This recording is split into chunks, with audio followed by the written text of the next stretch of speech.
Jackal's team received a new mission. It was reported that a high-ranking member of a terrorist organization would be attending a wedding.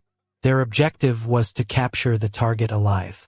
After Jackal and Gary set up their ambush, the rest of the team arrived at the scene. Initially, they planned to negotiate peacefully and detain the target without bloodshed. However, due to a language barrier, the situation quickly reached a stalemate. As tensions escalated, Jack noticed someone on a nearby hill preparing to snipe. To protect his teammates, he was forced to open fire. The sudden gunshot turned the wedding into a battlefield. The team leader ordered everyone to open fire. With overwhelming firepower, it was no longer a battle, it became a one-sided massacre. When the gunfire ceased and silence returned, Gary realized it had only been a normal wedding. The target was never there. Jackal and Gary rushed forward, but it was already too late. After throwing a grenade, the team leader led the others into the courtyard, shooting indiscriminately at anyone in sight. It was only then that the team leader also realized it had been just an ordinary wedding. But in order to cover up the atrocity of massacring civilians before leaving, he called in an airstrike, turning the entire wedding site to ashes, erasing the evidence completely. The others laughed loudly, but the scene they had just witnessed left a haunting shadow in the hearts of Jackal and Gary. I wasn't clean. I was a mess. Gary's words saved his life. As the car disappeared from view, Jackal silently made a decision in his heart. This was what the higher-ups were trying to cover up. Time shifted back to the present. MI6 had issued a global arrest warrant for Jack. Jackal's brother-in-law happened to see the news broadcast and immediately called his sister over. Pointing at the portrait on the screen, he confidently declared that it was Jackal. After seeing the report, Jackal's wife panicked and ran outside. She called her husband, telling him she had seen the news. Knowing he had been recognized, Jackal warned his wife to make sure her brother never told anyone about this. That was the only way to keep the family safe. His wife, frightened, worried the police would come for them.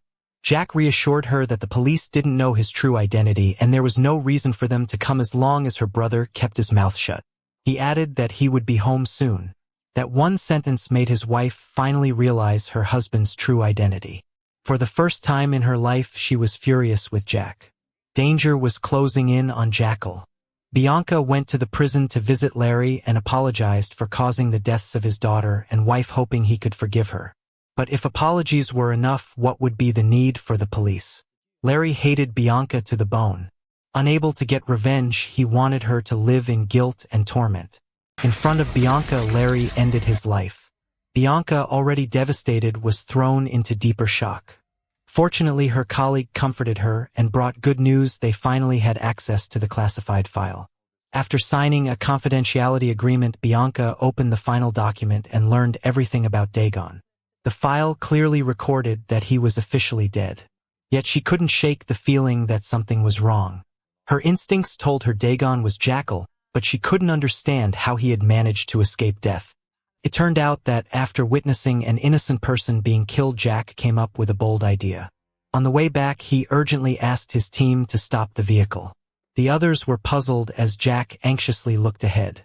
He had noticed a bright spot on a mound of dirt not far away and feared there might be a bomb buried there. Trusting their comrade, everyone became alert. Jack volunteered to go check it out. The captain ordered someone to accompany him, but Jack insisted that Gary go with him despite Gary's complaints. Jack remained silent and moved forward. Little did he know he was actually saving Gary's life. Under the tense gazes of the others, Jack slowly advanced using a metal detector. As he neared the mound, he turned off the device and pulled out a screwdriver. Don't underestimate this tool. Jack often used it to calibrate his sniper rifle. The screwdriver and Jack's palm had achieved a kind of unity between man and weapon with a sensitivity far beyond any detector. Carefully, Jack used the screwdriver to probe the ground but found nothing unusual. As he got closer, he finally sighed in relief. It turned out that the object behind the mound was just a child's